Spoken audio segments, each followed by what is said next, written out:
the problem of any type of central planning of anything, isn't it? Clearly, in setting a rate which is paid to nurseries, the hourly rate for children, you've got all sorts of different cost structures across the country, and you have to take some kind of average in setting the payment which the government will make. And that means that there will be some providers who find it very difficult to do this.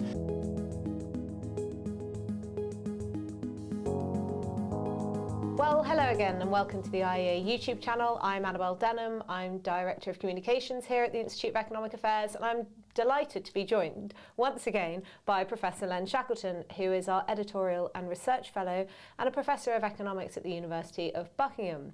Today we're going to discuss childcare.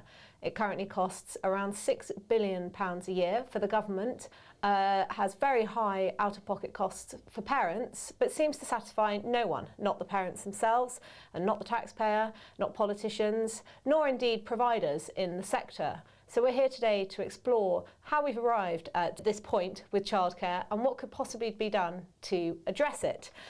So Len, let's start with how we got here. Back in the 1990s, childcare was largely a private, charitable sector of our economy. How have we grown, and how has state intervention grown to such a point that we're now spending £6 billion a year on it? Childcare has a long history, of course, and in this country we had, during the Second World War, we had heavy state involvement, clearly, because we wanted to get women into the factories to aid the war effort. After the war, it became much more a privatised business. There were some exceptions to this. Some local authorities, particularly in London, ran nurseries, but the model of these nurseries was fascinating because it was a health model. So the people running it were trained nurses, right. And the idea was it would help childhood health. But as I say, most of it was privatised until the 1990s, when in particular the Labour Party became very interested in developing a national childcare strategy. And out of this we began to get subsidies to childcare, and that has grown very considerably in recent years with different streams of funding, of course, and we're now in a situation where, as you've said, we're spending £6 billion on it, but nobody is happy, and the call is to spend a lot more on it. Sure. And perhaps we can discuss that. So what problem back in the 1990s was the Labour Party trying to address? Would it be fair to say that childcare required some state intervention? Was the quality, the provision very poor? Well, in the initial childcare strategy, it was very much concerned with the disadvantage of some children, and the model which was discussed very often was Sure Start. Was Head Start in the United States, which gave rise to Sure Start, which we still have the remnants of in our system. And the idea was to try to redress the balance, to give these kids a good nursery education, which would prepare them for school and would offset some of the disadvantages from their home life. But that has changed, of course, and now we have multiple objectives for childcare, and that's really part of the problem. We want to continue with this idea of helping disadvantaged children, but we also want to get more women back into work, into paid work.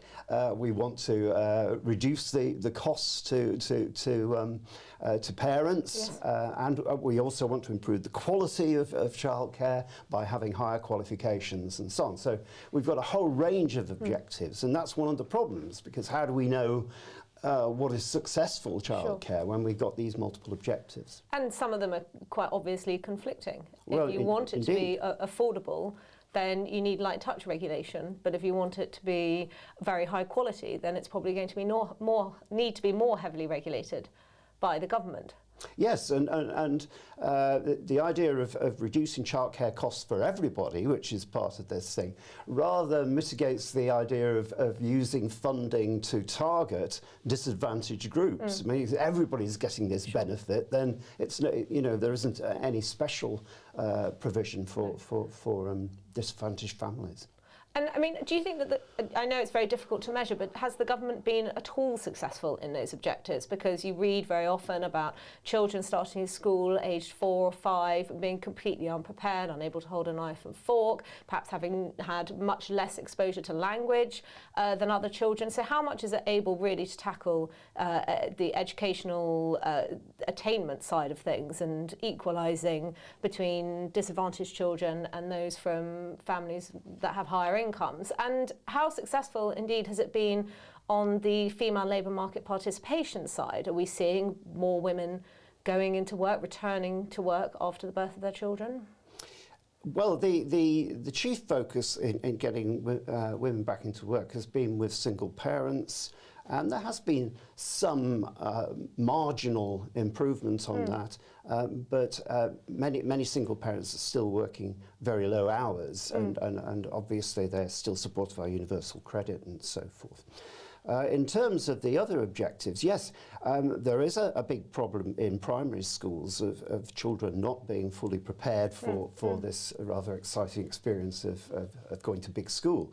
But you know, you have to remember that a lot of this childcare offer is not really taken up by some of the groups that might be more problematic. The 30 hours and the 15 hours and so on have really been taken up disproportionately by middle-class people and not particularly by disadvantaged groups.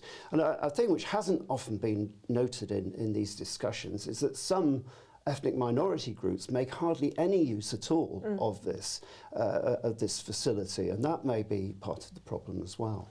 So currently the UK government is offering parents with a child over the age of 3, 15 free hours. That's expanded to 33 hours depending on eligibility, and there are some parents who are on lower incomes who are entitled to free hours for children over the age of 2. That's the current setup, but of course this has created all sorts of anomalies, and one issue, my understanding, is that the government actually pays below the market rate for an hour child space at a nursery.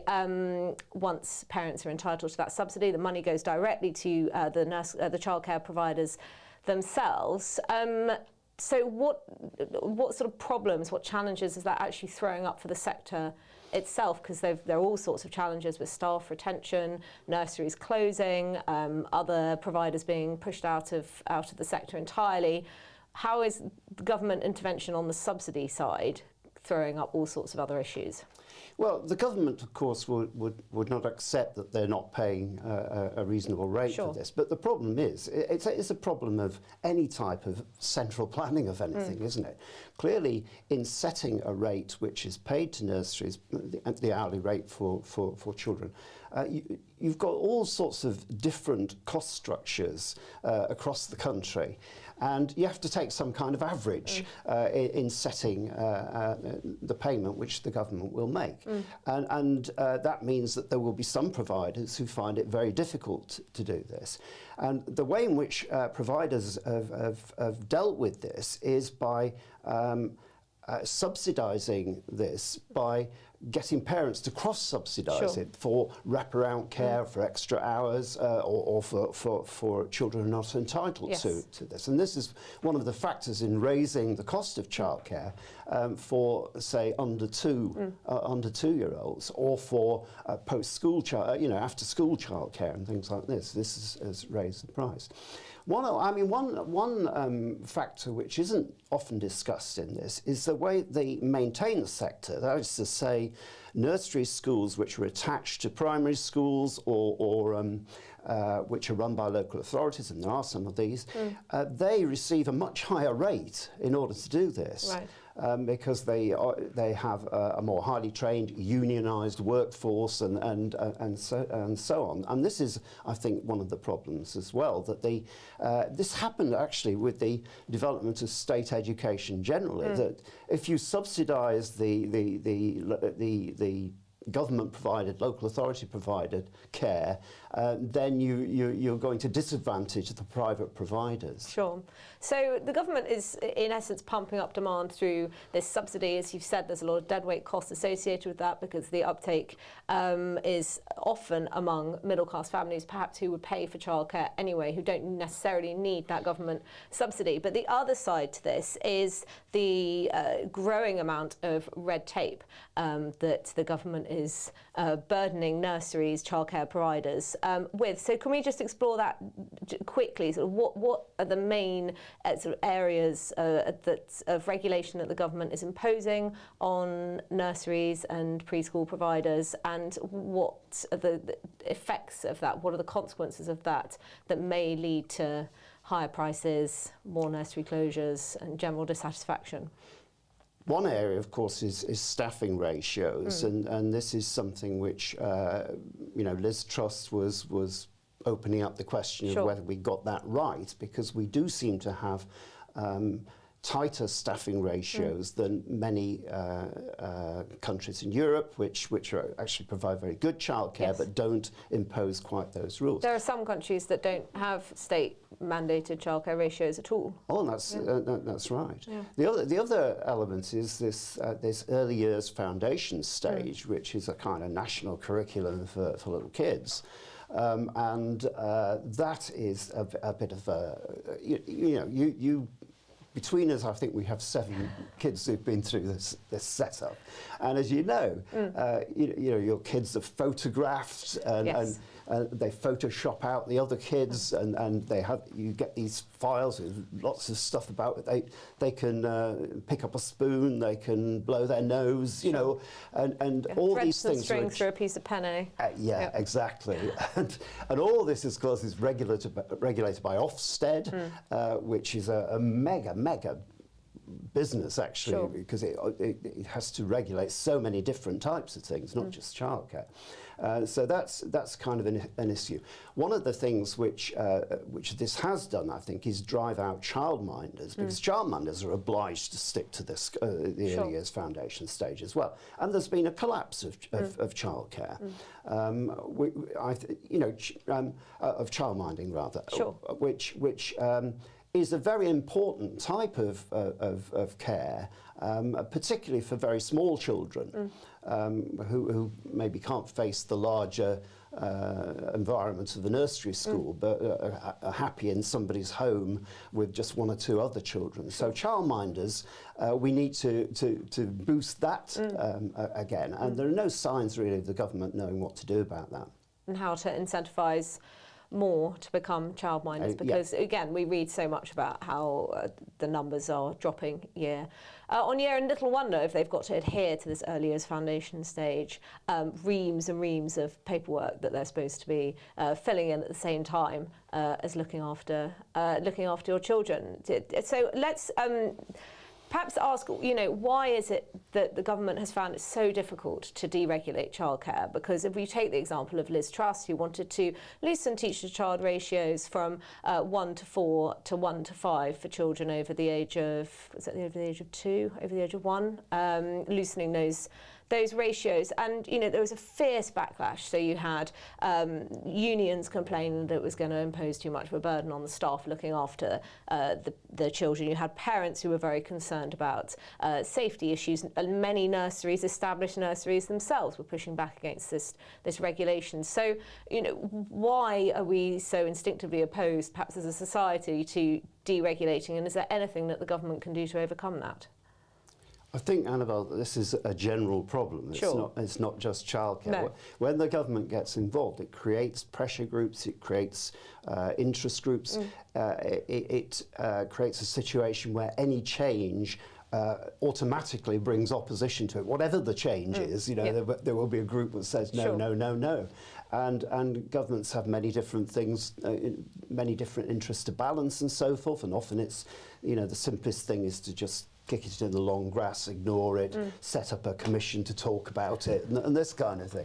And we've seen this in many areas of public policy. Housing, for example, is probably the most notorious one at the moment, where we can't get more houses built because there are so many groups arguing the toss about it. So childcare is no different. So I just want to look at what's being promised by some politicians, and there's a lot of talk now about childcare being a key battleground in the next general election. You have a lot of disillusioned, young-ish people who can't get on the housing ladder and are very worried about starting a family because of the high costs of childcare. So Rishi Sunak, the Prime Minister, recently rode back on Liz Truss's plan to loosen teacher-to-child ratios, but he also said he wasn't going to press ahead with Truss's idea that they would expand the subsidy from 30 free hours a week to 50 free hours a week, which is something I certainly would welcome. Meanwhile, Bridget Phillipson, the Shadow Education Secretary, believes the scale and ambition of Labour's childcare reforms will compare with an Iron Bevan's creation of the National Health Service. She has a plan, as not yet fully costed, to guarantee childcare for all parents of children aged 9 months to 11 years.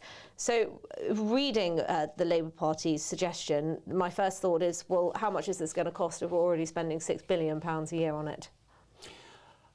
The Labour Party proposals are very vague at the moment, but I think they're clearly modelled on the Institute for Public Policy Research, the IPPR's report, which came out recently, which envisaged the sort of things that Bridget Phillipson is talking about, and put a cost on it of something like £15 billion. That's on top of the £6 billion we're already paying out. So this would be a huge increase. Admittedly, the IPPR want to phase this in over a number of years and so on. But I think we need to be a bit wary of this. One of the things in the IPPR document, which I noticed, I don't know whether you noticed, was this constant use of the word investment. Sure. Now, it's clear that you can talk about some aspects of childcare in terms of it being an investment, not necessarily one with a financial return, but you know, you're paying in resources. An investment is you're paying in resources now for some benefit in the future. And clearly, some aspects of childcare, you can do that. But a large chunk of what is being proposed here is simply reducing the cost to parents or eliminating the costs in some cases. And, you know, an increase of the number of hours and so on would mean that your household will be better off by £4,000 or £5,000 a year or whatever it may be, but it wouldn't make you work more hours, or it wouldn't improve the performance of disadvantaged children. So it's not really an investment; it's just simply a transfer of money. It's a subsidy, and so I think the language which is used by the Labour Party and by the IP, you ought to interrogate this. It's not self-evident that putting loads and loads of money into something is going to give us benefits in the future.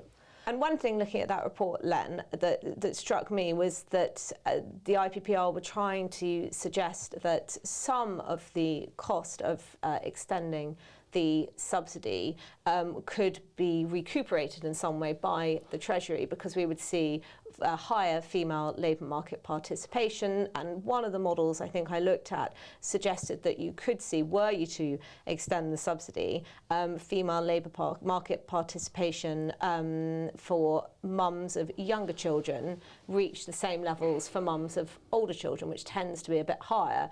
Are you slightly sceptical of that idea? I'm more than slightly sceptical of it. I think some of the costs could be recouped, as you suggest, but the IPPR makes a lot of assumptions about this. I don't think actually the participation rate of mothers with very young children would increase that dramatically. It would still be a case where very young children, their parents want to be with them for a large chunk of the day. They don't want to just shove them off into some state-run nursery for 50 hours a week or something like that. So I think, the other thing, of course, is that if you expanded the provision as the IPPR suggest, they talk about needing 130,000 more people working in the sector. Now, of course, they make a great thing about this is creating jobs. Well, of course it's not. In a more or less fully employed economy, we've got labour shortages at the moment. You're taking those 130,000 away from somewhere else, you know. And so I think there's a lot of wishful thinking about it won't be very costly, it'll all work out and so forth. And I think we need to be a bit more tough-minded than the advocates of massively increased childcare subsidies are claiming. Perhaps the report requires a little scrutiny. Maybe there's an IEA blog in the making there, Len. And on that note, thank you very much to Len for joining me, to you for watching. If you enjoyed this video, please do like it and subscribe to the IEA London YouTube channel. And do consider becoming a digital patron to the IEA's Patreon, details of which are in the show notes below. Thanks again. Well, if you enjoyed that conversation, why not watch one of these other videos? And while you're here, remember to hit the subscribe button and the notification bell. That way, you'll never miss out on a single IEA broadcast.